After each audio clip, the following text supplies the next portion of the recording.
జుట్టు బాగా తెల్లగా కనపడుతుంది నాకు కదా. గీతా మకరందం భగవద్గీత 15వ అధ్యాయం 19వ శ్లోకం.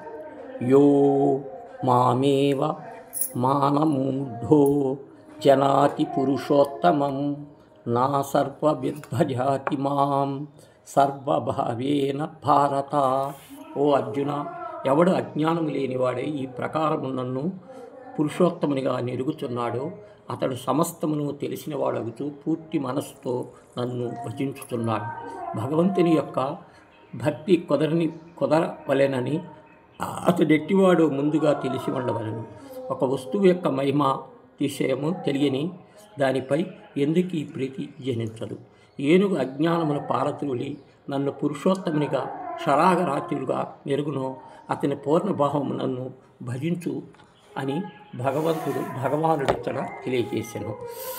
ప్రపంచంలో ఎన్ని భౌతిక విద్యలు సంపాదించినను, ఎంతటి పాండిత్యము బడిసినను, ఎన్ని కళలను సంపాదించినను మనుషుడెవ్వరూ సర్వజ్ఞుడు కాదు.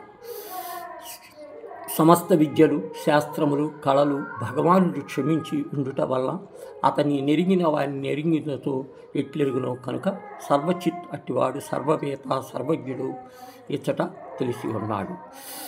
అట్టి పరిపూర్ణ భావము దైవము యొక్క యథార్థము నెరుగునో కలగదు. కానీ మొట్టమొదట పరమాత్మ యొక్క స్వభావము బాగుగా తెలుసుకొని ఉండవలను. ఆ పద్ధతిలో తెలుపబడినది పూర్ణ భక్తితో